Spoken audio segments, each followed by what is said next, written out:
नमस्ते दोस्तों, आज मैं आपके लिए लेके आई हूँ एक कत्ल की दास्तान। कहानी पसंद आए तो चैनल को लाइक सब्सक्राइब ज़रूर करना। वे शहर के एक मशहूर बाज़ार में आमने सामने सब्ज़ी की दुकानें करते थे। दुकानों के दरमियान एक चहल पहल वाली सड़क जाती थी। जब वे सब्ज़ी बेचते तो ज़ोर लगाकर ऊंची ऊंची आवाज़ देते। प्रत्येक सब्ज़ी का नाम लेकर आवाज़ें छोड़ते, जैसे कोई मुकाबला चल रहा हो। वे दोनों कई वर्षों से सब्ज़ी की दुकानें करते आ रहे थे। एक का नाम था पंडित विष्णु कालिया तथा दूसरे का नाम था अमरीक सिंह। बाजार में वे दोनों बहुत मशहूर थे। हंसमुख, हाथ से ठिठोली वाले तथा उच्च दर्जे के लफंगे दिखने वाले। उनको शहर की प्रत्येक वस्तु की जानकारी थी। अगर किसी ने कोई पता पूछना है तो उन दोनों से ही पूछा जाता। अगर कोई रास्ता भूल जाता है तो उनकी मदद ली जाती, जैसे शहर के इंसाइक्लोपीडिया हों। वे प्रत्येक आए गए ग्राहक के ऊपर तथा बाजार से गुजरते प्रत्येक व्यक्ति पर नज़र रखते। कौन कहाँ से आया, कहाँ गया, किस मंडी में आया, किधर जाना है, वे दोनों सबकी खबर रखते। यहाँ तक कि बाजार में परिंदा फड़फड़ाता तो उसके बारे में बता देते। उसका रंग रूप, जीवन शैली, आना जाना, रैन बसेरा सब कुछ बता देते।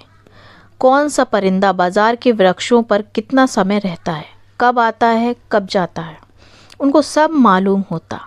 कभी कभी उनकी दुकानें बंद भी रहती। जब एक दुकान बंद करता तो दूसरे की भी दुकान बंद रहती। सप्ताह में 1-2 दिन उनकी दुकानें ज़रूर बंद रहती।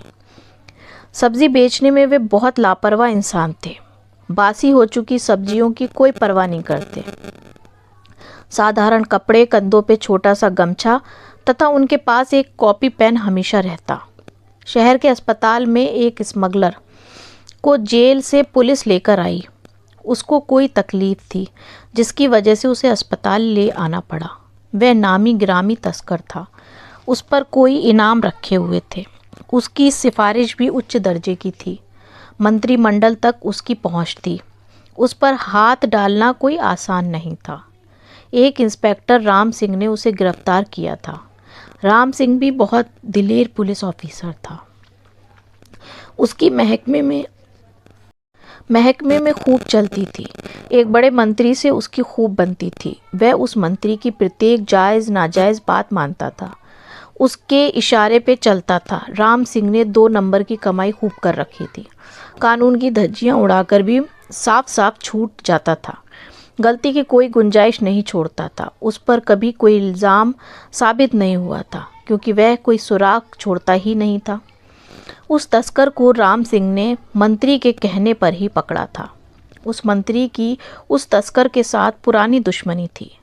शाम के लगभग 7 बज चुके थे। अस्पताल का सिविल सर्जन डॉक्टर अपने घर में अकेला ही था। वह एक निहायत ईमानदार डॉक्टर था तथा किसी भी सिफारिश नहीं मानता था। एकदम शरीफ व सरल व्यक्तित्व का मालिक था वह। सर्दियों के दिन थे। शाम के तकरीबन 7 बज चुके थे। राम सिंह डॉक्टर को मिलने आया। उसने डॉक्टर को शिष्टाचार अनुसार आदाब किया। हालचाल पूछा तो डॉक्टर ने विनम्रतापूर्वक कहा, बताइए क्या काम है। राम सिंह ने अपने ही अंदाज में कहा, जनाब, जो तस्कर अस्पताल में है उसको जहर का टीका लगाकर मार दिया जाए। यह हुक्म उच्च साहिब का है। आप तो उन्हें अच्छी तरह से जानते हैं। डॉक्टर ने थोड़ा क्रोधित होते हुए पर विनम्रतापूर्वक कहा, देखो, किसी का भी हुक्म हो, मैं नहीं मानता। यह गैर कानूनी काम मैं नहीं कर सकता। आपको जिससे कहना है कह दो। राम सिंह ने विनय करते हुए कहा, सर, आप जितना पैसा चाहें ले सकते हो, परंतु यह काम करना ज़रूरी है। सर्जन ने धैर्य से कहा, प्लीज़ आप यहाँ से चले जाएं, नहीं तो मैं आपके उच्चाधिकारियों को सारी बात बता दूंगा। मैं यह काम किसी भी कीमत पर नहीं करूंगा। क्रोध से भरा इंस्पेक्टर राम सिंह वहाँ से चला आया। उसे चिंता होने लगी, अगर इसने मेरे बारे में उच्चाधिकारियों को बता दिया तो सारा भांडा फूट जाएगा। मेरे ऊपर केस हो सकता है। अगले दिन राम सिंह का स्थानांतरण हो जाता है।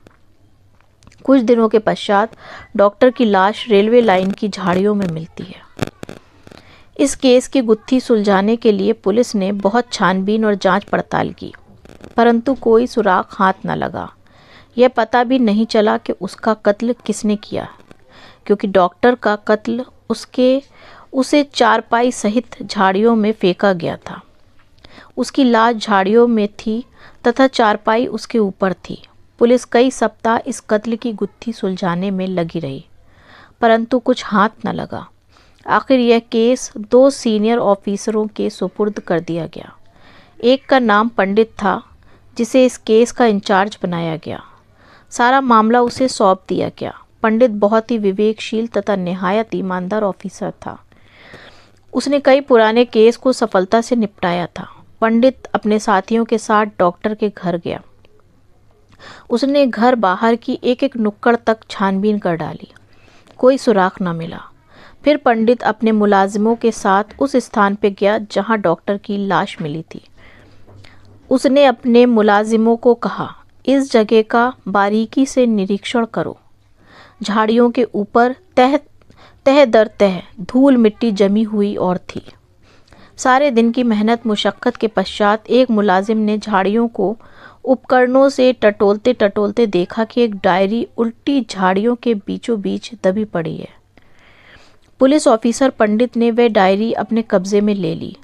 उस डायरी की बाहरी जिल्द को नुकसान पहुंचा था, परंतु उसके पन्ने ठीक ठाक बच गए थे। पंडित ने दफ्तर जाकर उस डायरी को पढ़ा। वह डायरी डॉक्टर की थी। यह उसकी दैनिक डायरी थी। वह अपनी डायरी पे रोज़ाना लिखता होगा। डायरी के आखिरी पन्ने पर वह सारी बातचीत लिखी थी जो इंस्पेक्टर राम सिंह से डॉक्टर की हुई थी।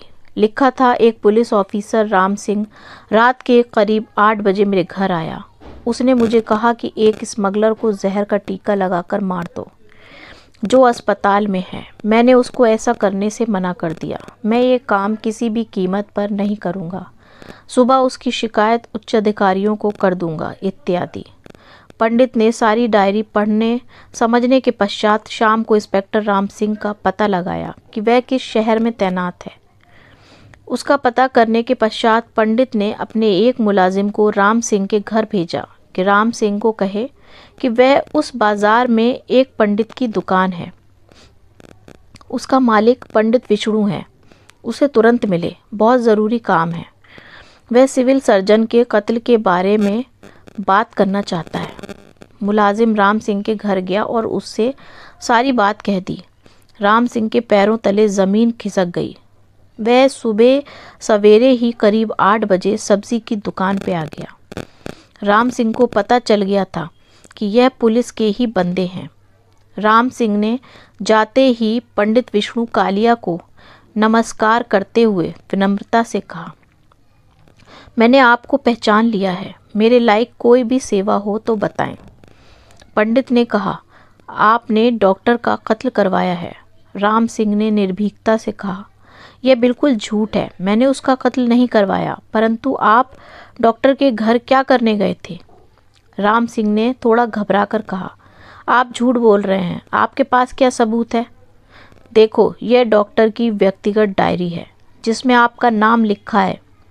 राम सिंह को अपराध छुपाने का तजुर्बा था। इस मामले में वह बहुत चतुर था।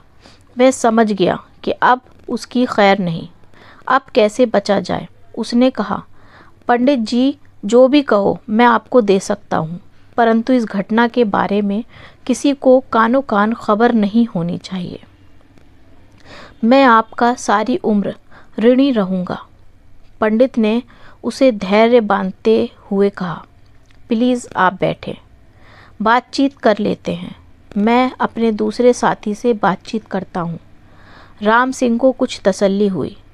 वह मन ही मन सोचने लगा कि बात बन जाएगी, जो दाना डाला है काम आएगा। राम सिंह अपराध से बचने का पुराना चतुर खिलाड़ी था। उसको काम लेना आता था। पंडित ने कहा, आप चिंता ना करें, मुझे बातचीत करने दें, काम बन जाएगा। पंडित ने सामने वाली सब्जी की दुकान के मालिक को इशारा किया। थोड़ी देर के पश्चात वहां पुलिस के उच्चाधिकारी पहुंच गए तथा राम सिंह को गिरफ्तार कर लिया गया। यह कहानी आपको कैसी लगी मुझे कमेंट करके ज़रूर बताइएगा। धन्यवाद।